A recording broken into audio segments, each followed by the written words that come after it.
नमस्कार साथियों, स्वागत है आप सभी का साइंस के पहले क्लास में, जहां हम पीवाईक्यू के साथ आगे बढ़ते चले जाएंगे और आपके अंडरस्टैंडिंग लेवल को भी अच्छा करते चले जाएंगे। तो चलिए शुरू करते हैं अपनी पहली क्लास। पहला क्वेश्चन आपके स्क्रीन पर दिख रहा है कि लाइट ईयर किसका यूनिट है। चलिए लाइट ईयर को समझने से पहले लाइट ईयर के बारे में जान लेते हैं, जिससे आने वाले सभी क्वेश्चन आपके क्लियर हो जाए। देखिए, अगर हम लाइट ईयर की बात करें तो लाइट ईयर का मतलब होता है कि लाइट यानी कि distance travelled by the light in 1 year. एक साल में जो लाइट अपना डिस्टेंस ट्रेवल करता है उसको हम लोग क्या बोलते हैं, लाइट ईयर बोलते हैं। तो अगर यहीं पर देखेंगे तो लाइट ईयर का जो सवाल आपसे पूछा गया है कि यूनिट क्या होता है, तो जाहिर सी बात है जो डिस्टेंस का यूनिट होगा वही लाइट ईयर की यूनिट होती है। आपको बता दें कि लाइट ईयर मेजरमेंट है डिस्टेंस का, और एक लाइट ईयर जो होता है, यानी अगर मैं बात करूं कि एक लाइट ईयर कितने किलोमीटर के बराबर अपना डिस्टेंस को ट्रेवल करता है, ये आपको पता होना चाहिए। 9.461 इंटू 10⁻12 किलोमीटर। आपको बिल्कुल ये वैल्यूज याद होनी चाहिए। वहीं अगर दूसरे यूनिट्स की बात करें तो दूसरा यूनिट है आपका पार्सेक।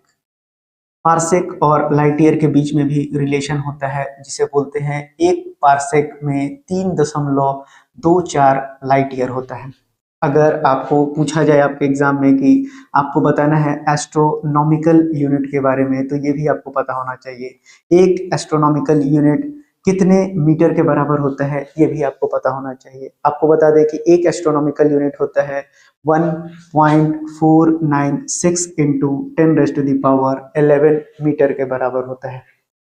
तो लाइट ईयर से संबंधित आपने बहुत सारे फैक्ट्स को देखे जो आपके विभिन्न प्रौद्योगिकी परीक्षाओं में पूछा गया है। तो आशा करते हैं ये सवाल आपसे अब बन जाएगा। तो इस सवाल का सही उत्तर हो जाएगा आपका डिस्टेंस, यानी डी इस सवाल का सही उत्तर हो जाएगा। बढ़ते हैं अपने अगले क्वेश्चंस पे।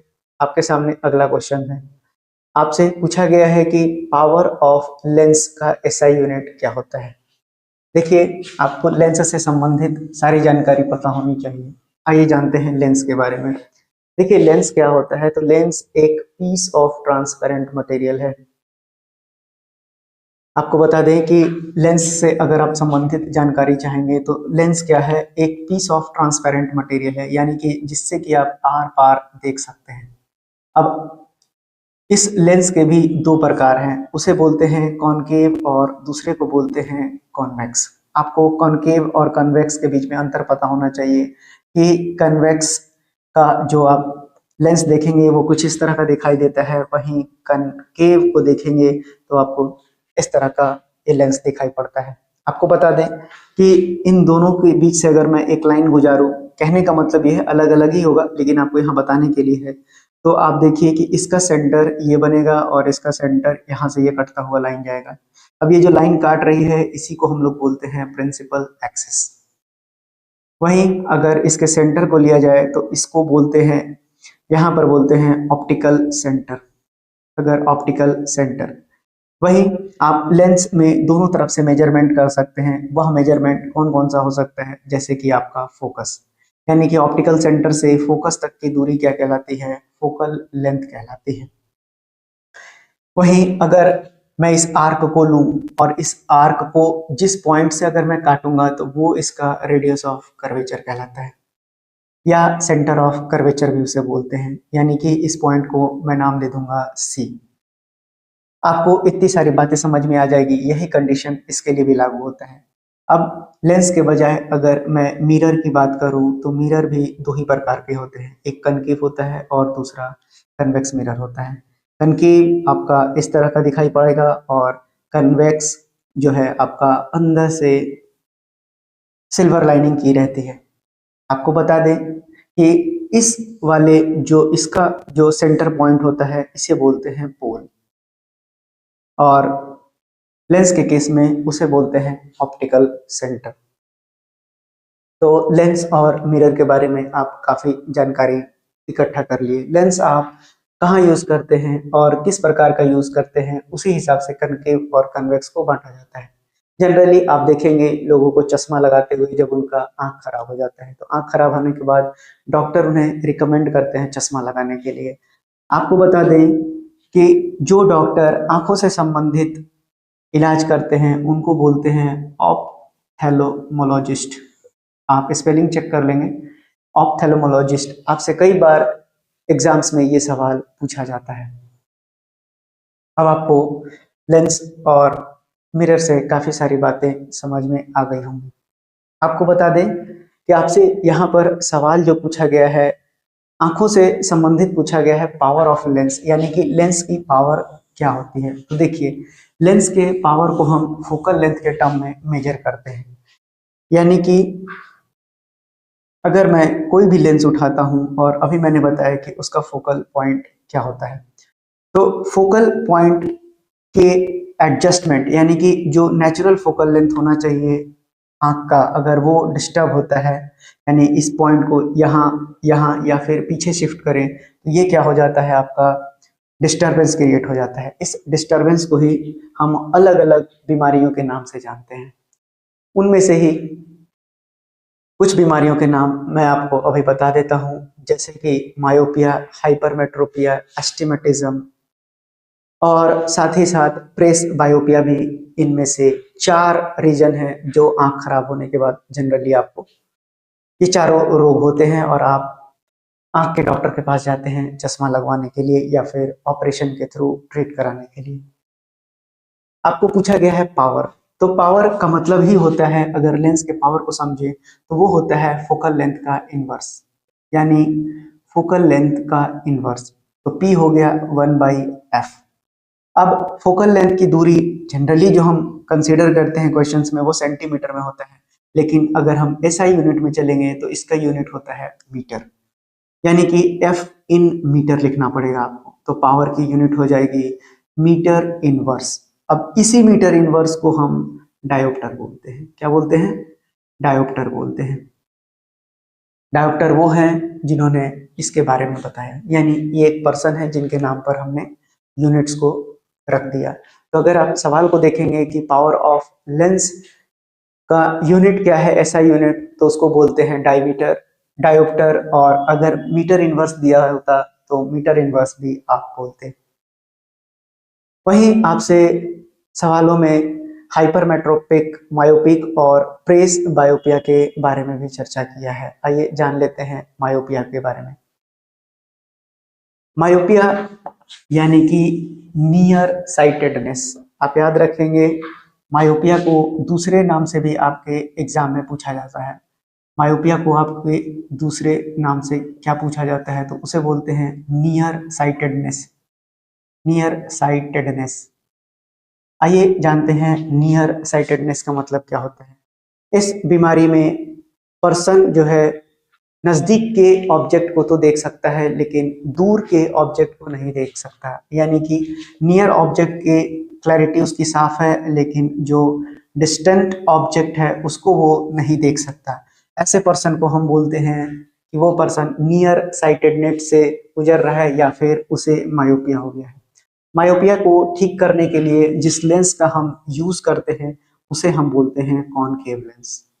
आपको बता दें कि कॉनकेव लेंस का फोकल लेंथ हमेशा निगेटिव आएगा, वहीं कॉन्वेक्स का फोकल लेंथ हमेशा पॉजिटिव आएगा। इस बात को भी आप याद रखेंगे, आपके एग्जाम के दृष्टिकोण से ये काफी महत्वपूर्ण है।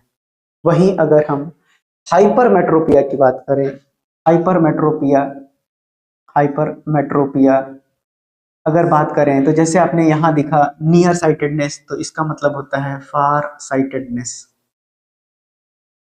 देखिए नियर साइटेडनेस लिखा था तो नियर ठीक था, वहीं यहाँ पर भी उल्टा हो जाएगा। नियर की दृष्टि इसकी खराब हो जाएगी और जो डिस्टेंट वाली दूरी है ये आपका सही हो जाता है या सही रहता है, तो उसको हम लोग बोलते हैं हाइपरमेट्रोपिया।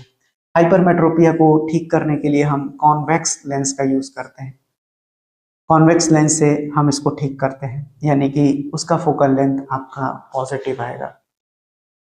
आपको ये बात भी समझ में आ गया होगा। वहीं अगर प्रेस बायोपिया की कंडीशन को देखें तो प्रेस बायोपिया ओल्ड एज की कंडीशन है।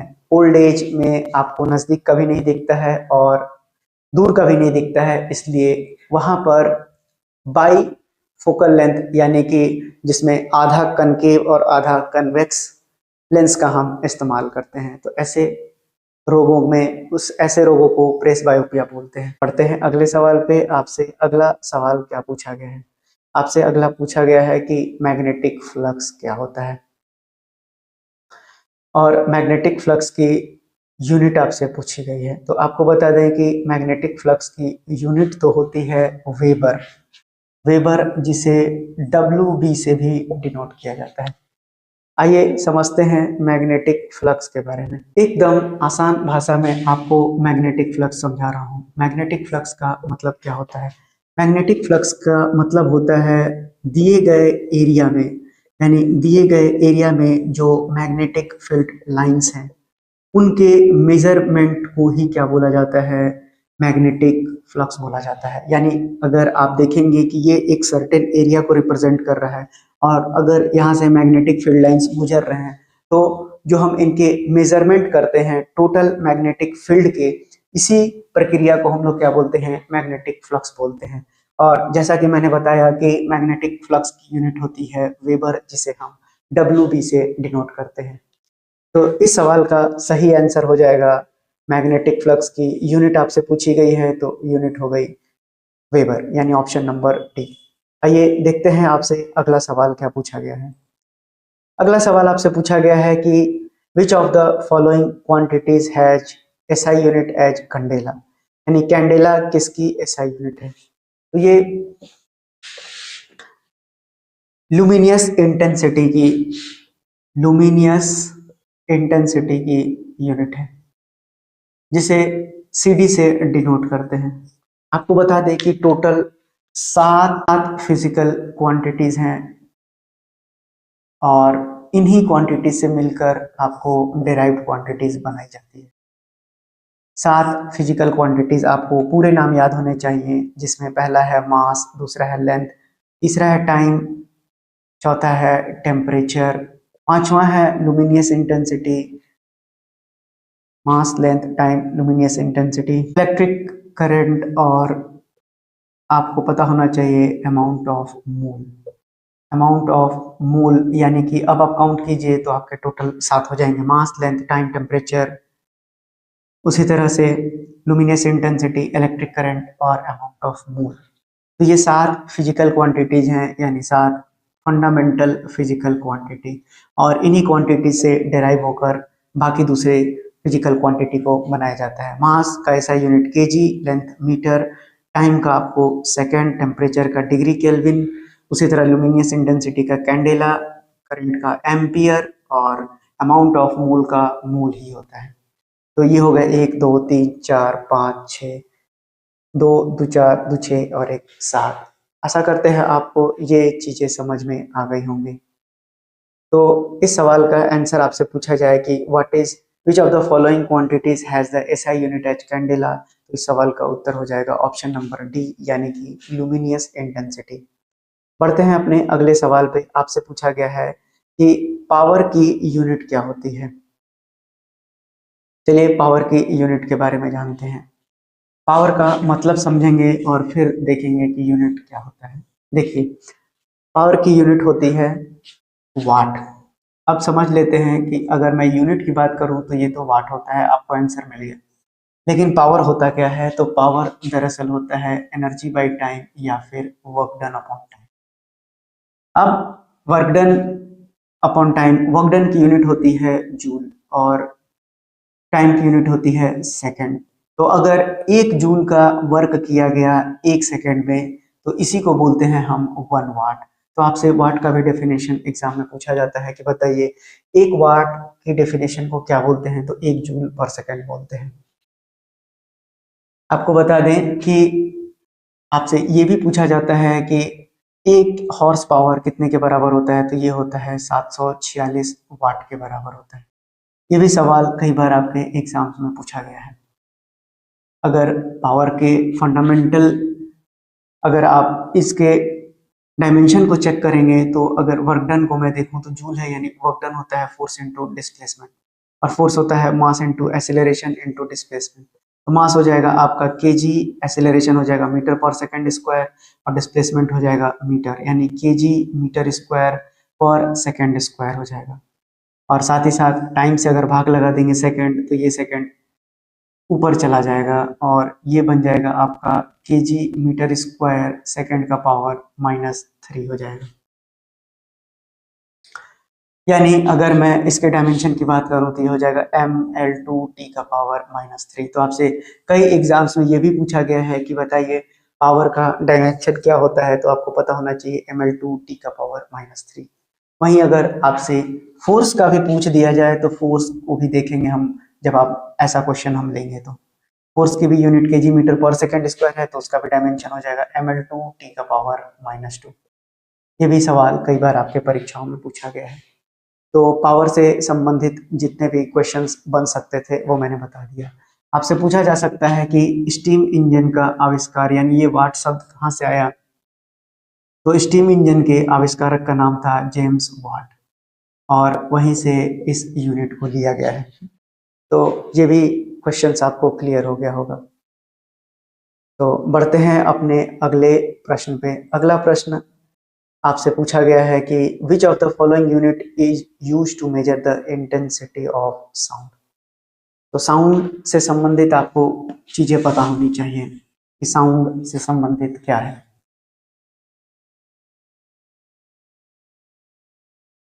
देखिए साउंड क्या है, तो साउंड आवाज, जो हम बोल रहे हैं उसी को हम लोग साउंड बोलते हैं। आइए समझते हैं साउंड के बारे में कि साउंड को फिजिक्स में क्या बोला जाता है। तो साउंड एक तरह का आपका वाइब्रेशन है जो कि प्रोपोगेट करता है एक अकॉस्टिक वेव की तरह किसी मीडियम में, जैसे कि हवा हो गया, पानी हो गया या फिर सॉलिड हो गया। तो साउंड की बेसिक डेफिनेशन आपने समझ लिया। वहीं अगर इसके प्रोडक्शन और प्रोपोगेशन की बात करें तो प्रोडक्शन और प्रोपोगेशन में क्या होते हैं, तो इनमें सबसे पहला है आपका वाइब्रेशन। आप देखिए साउंड क्या है, एक तरह का वाइब्रेशन है। जब भी आप बोलते हैं आपका लिप्स हिलता है, यानी कि आप गिटार बजा लीजिए, ड्रम बजा लीजिए, तो वहां पर आप क्या देखते हैं, एक वाइब्रेशन को महसूस करते हैं। वहीं अगर इसके दूसरे प्रोडक्शन और प्रोपोगेशन पे जाएं तो वह है प्रेशर वेव। प्रेशर वेव का मतलब क्या होता है, जब आप बोलते हैं तो देखिए आप प्रेशर जनरेट करते हैं और ये जो साउंड होता है ये एक वेव के फॉर्म में ट्रेवल करता है। वहीं अब अगर इस वेव की बात करें तो ये टूट जाएगा लॉन्गिट्यूडनल वेव। लॉन्गिट्यूडनल वेव यानी कि जो वेव लेंथ के अलोंग ट्रेवल करता है उसे बोलते हैं हम लॉन्गिट्यूडनल वेव। वहीं अगर आपको बता दें कि इसमें इस वेव को ट्रेवल कराने के लिए कहीं ना कहीं आपको मीडियम की जरूरत पड़ती है और इस मीडियम को बोलते हैं सॉलिड, लिक्विड या फिर गैस, कोई भी मीडियम हो सकता है। आपसे बाद में भी सवाल आएगा कि कौन सा ऐसा जगह है जहां साउंड ट्रेवल नहीं कर सकता, तो उसका जवाब होगा वैक्यूम। तो ये थी साउंड्स के बारे में कुछ बेसिक्स। अब आपको इसके प्रॉपर्टीज को भी जानना बेहद जरूरी है, जहां से बहुत सारे सवाल बनते हैं। साउंड की पहली प्रॉपर्टी को अगर हम देखें तो उसे बोलते हैं फ्रीक्वेंसी।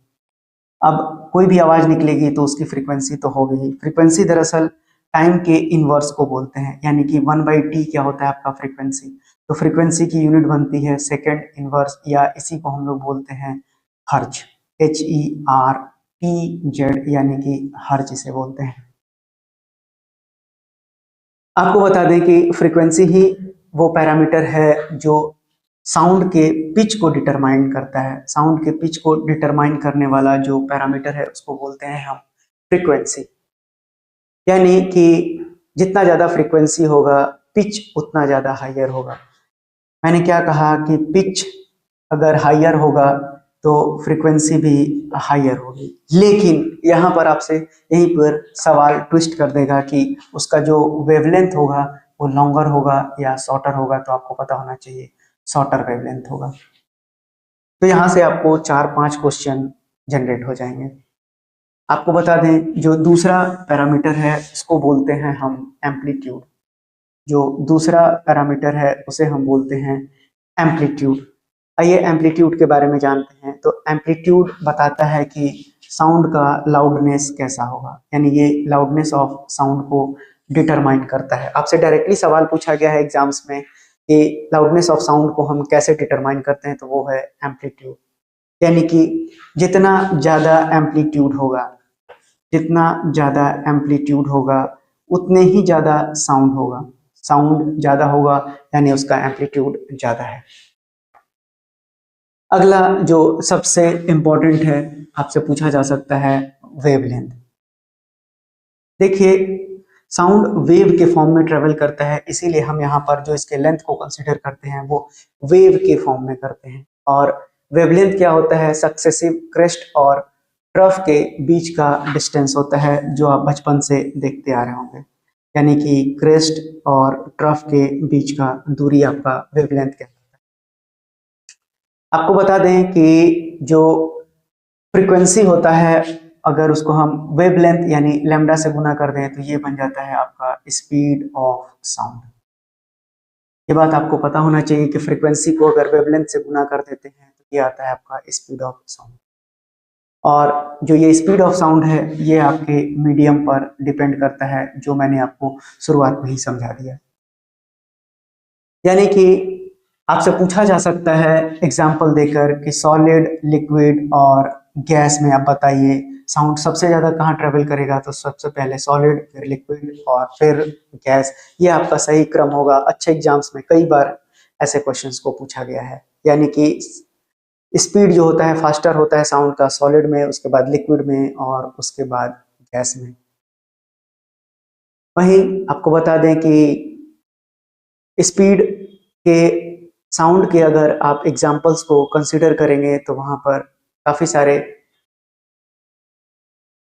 टर्म आएंगे, जैसे कि ड्रम हो गया, गिटार हो गया, बहुत सारे एग्जाम्पल्स आएंगे जिस पर हम बात नहीं करेंगे। हम बात करेंगे दो टर्म पर जो आपके परीक्षाओं में पूछा जाता है। आपसे पूछा जाएगा कि बताइए इको क्या होता है। इको यानी गूंज। इको क्या होता है? तो इको आपको पता होना चाहिए कि यह साउंड वेव जब किसी सरफेस पे टकराकर वापस आ जाता है तो वहां पर एक गूंज सुनाई देती है। उस गूंज को हम लोग क्या बोलते हैं? इको बोलते हैं।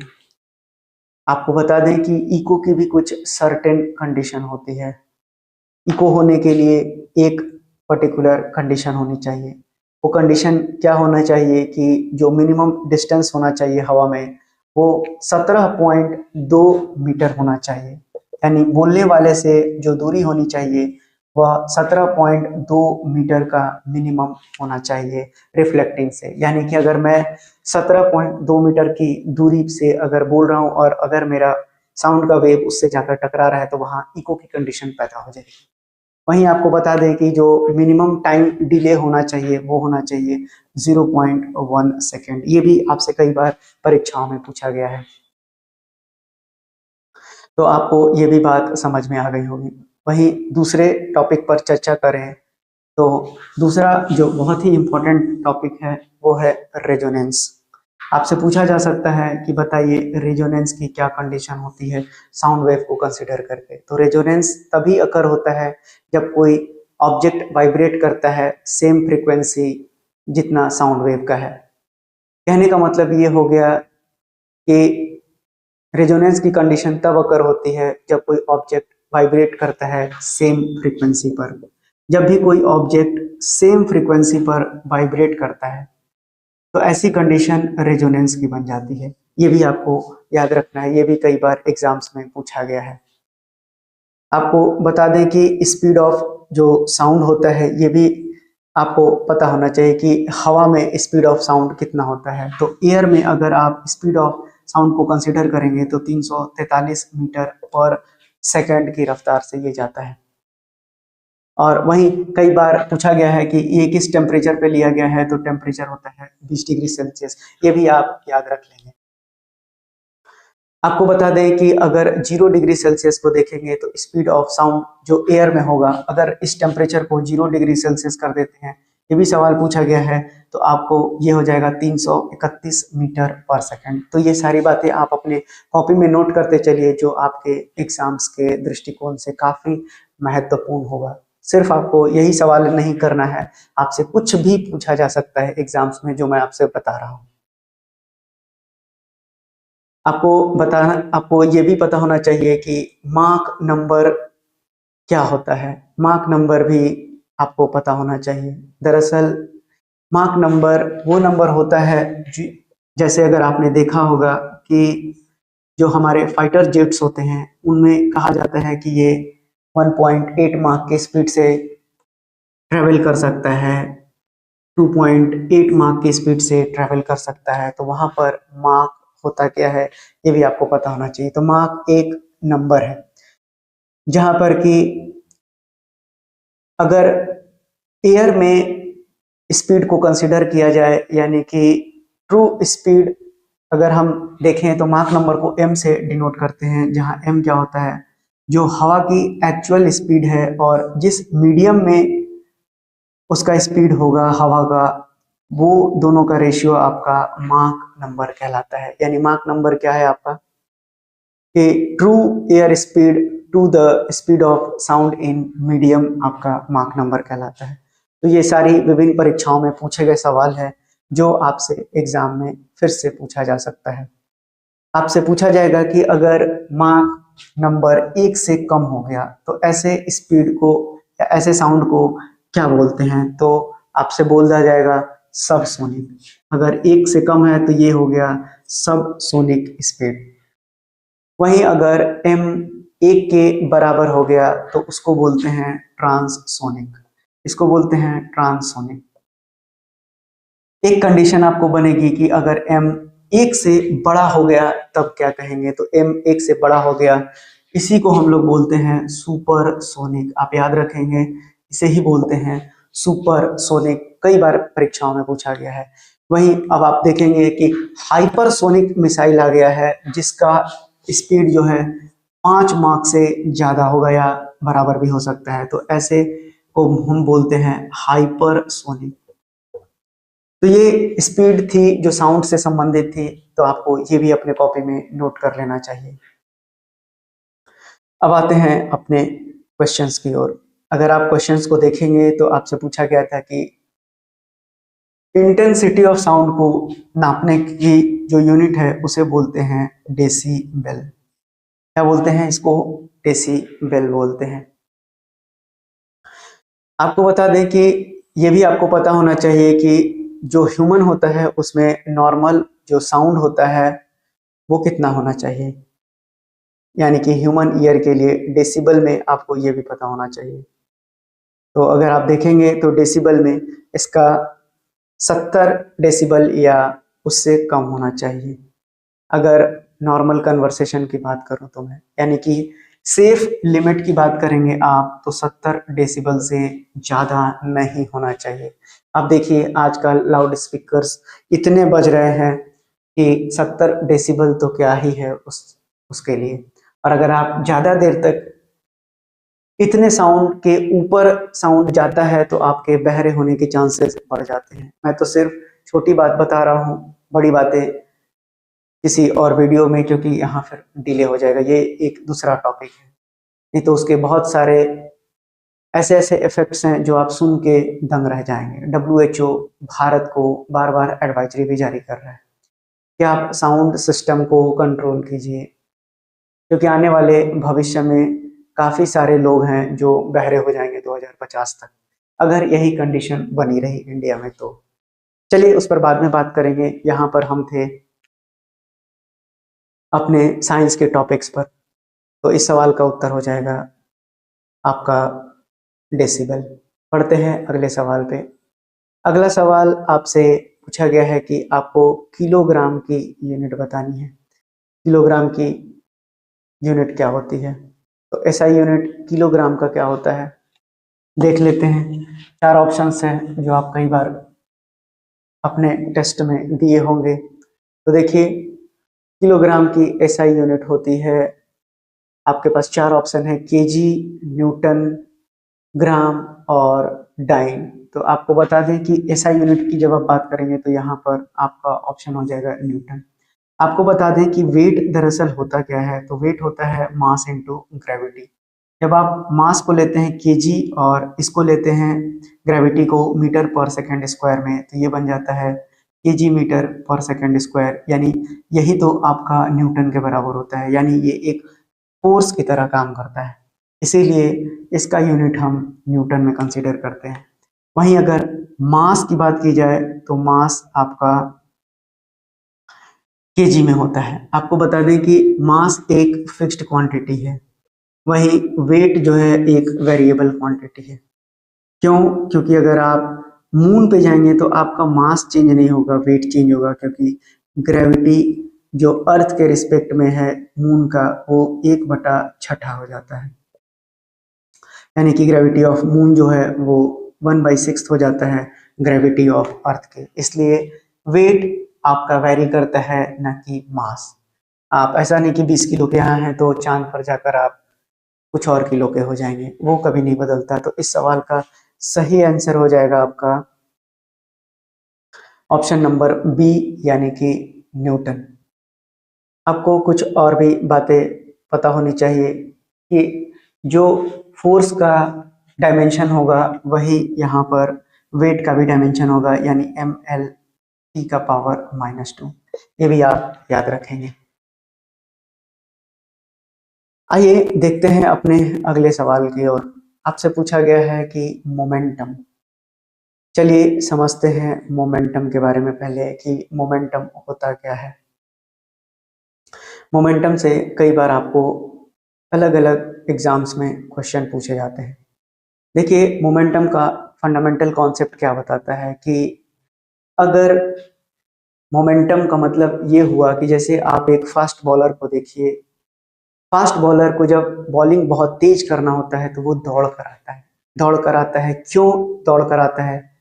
क्योंकि मोमेंटम का डेफिनेशन ही बताता है कि यह मास इनटू वेलोसिटी है, यानी कि वह जितना तेज दौड़ कर आएगा उसका जो, क्योंकि मास आपका फिक्स है। अगर आपने 150 ग्राम का बॉल पकड़ा है तो आप सिर्फ और सिर्फ अपनी गति को बढ़ा सकते हैं, उसके मास को नहीं।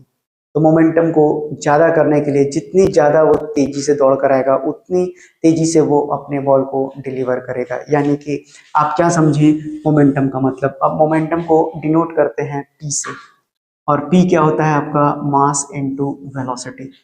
यानी कि वेलोसिटी जितना ज्यादा होगा मोमेंटम उतना ज्यादा होगा। क्यों? क्योंकि मास आपका एक फिक्स क्वांटिटी है। अब अगर मोमेंटम की बात करें तो मोमेंटम के पास मैग्नीट्यूड भी है, वहीं इसके पास डायरेक्शन भी है। तो यानी कुल मिलाकर बात करें तो मोमेंटम एक वेक्टर क्वांटिटी है।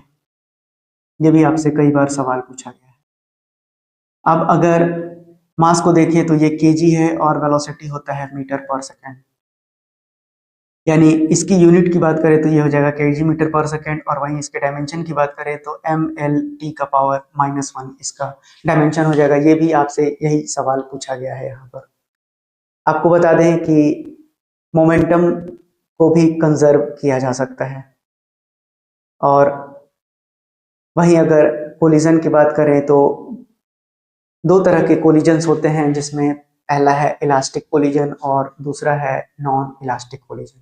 अगर इलास्टिक कोलिजन की मैं बात करूं तो मोमेंटम और काइनेटिक एनर्जी यहाँ पर कंजर्व रहते हैं। वहीं अगर इन इलास्टिक कोलिजन की बात करूं तो यहाँ पर केवल मोमेंटम कंजर्व होता है, काइनेटिक एनर्जी नहीं। ये भी आपसे सवाल पूछा गया है कि कोलिजन दो तरह से होते हैं, क्योंकि मोमेंटम से ये रिलेटेड है, तो ये भी आप जान लीजिए। तो कोलिजन होता है इलास्टिक और दूसरा होता है इन इलास्टिक कोलिजन। आपको दो चीजें याद रखनी है, एक तो मोमेंटम और दूसरा काइनेटिक एनर्जी, और दोनों जगह काइनेटिक एनर्जी। तो मैंने आपको समझाया भी कि इलास्टिक कोलिजन में मोमेंटम भी कंजर्व होता है और काइनेटिक एनर्जी भी कंजर्व होता है, वहीं इन इलास्टिक में मोमेंटम कंजर्व होता है, काइनेटिक एनर्जी कंजर्व नहीं होता है।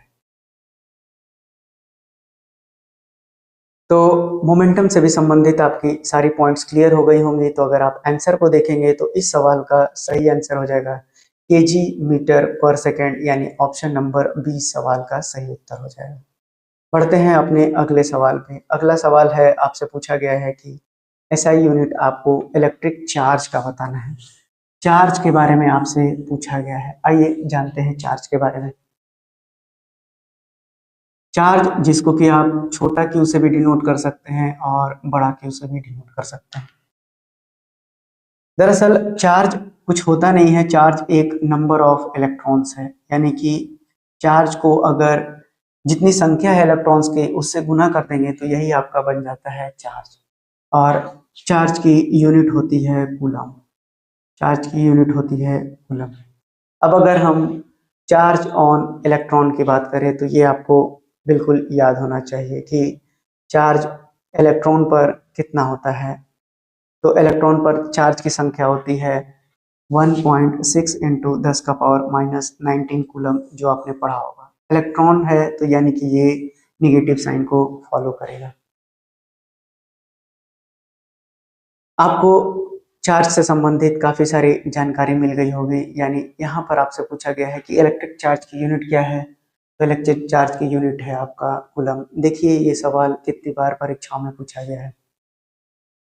तो आज की साइंस की क्लास को हम यहीं तक रखते हैं। धीरे धीरे करते करते हम आपके साइंस को भी पूरे कंप्लीट कर देंगे, जो आपके परीक्षाओं में आपके सिलेक्शंस के लिए काफ़ी मददगार हो।